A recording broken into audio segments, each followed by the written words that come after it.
Jedne večeri dva najbolja prijatelja, Vuk Vučko i Zec Miško, krenuli su na putovanje. Želeli su da pronađu hranu.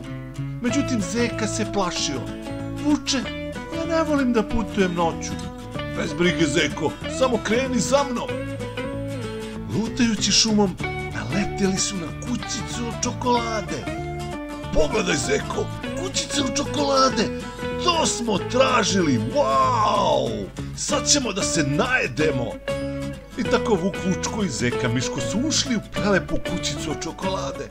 Bili su presrećni, međutim nisu ni slutili šta može dalje da se dogodi i čija je to kuća. Aha, dobrodošli u moj dom. Pojedite, onda ću ja vas da poručkim, reče zla veštica koja je izašla iz kamina. Nećeš ti, veštice, dok ne zvao se ja Vuk Vučko, vidjet ćeš sada. Vuče, spasi nas, molim te, ja se strašno plašim, reče Zeka. Međutim, Vuk Vučko je bio veoma hrabar, jako je dunuo i oterao vešticu kroz kamen. U pomoć, šta radiš to? Vikala je veštica. Zeka je bio presrećan. Bravo, Vuče, spasio si nam živote, hvala ti. Ne brini, Zeko, ovako ja to radim, veštice. Sljedećeg jutra Vuk Vučko i Zeka Miško su nastavili svoje putovanje. Došli su do jezera gde su ugledali prelepu patkicu.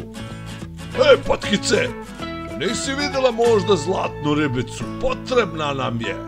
Mi bismo da poželimo neke želje. Vuče, vidjela sam je. Reći ću je da ste je tražili. Na prelepom jezeru ubrzo se pojavila i zlatna ribica. Zdravo, Zeko, zdravo, Vuče. Šta želite? Ja mogu da vam ispunim barem jednu želju. Zdravo, zlatna ribice. Mi imamo više želja, ali bi poželeli makar nešto, ako može. Naravno, izvoli, Vuče, pitaj, reče zlatna ribica.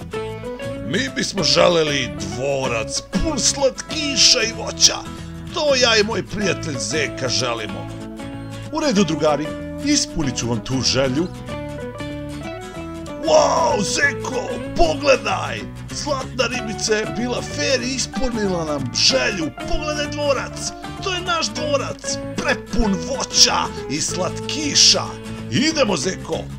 Wow, Vuče, predivna želja, ja sam oduševljen, ja mnogo volim voće. Onda su Zeka i Vuk ušli u njihov dvorac, bili su presrećni, tamo je bilo svega. Voća, slatkiša, sve što su poželeli. Wow, Zeko, ovo je život, uzmi šta god želiš. Ja ću posle tebe i onako imamo hrane do kraja života.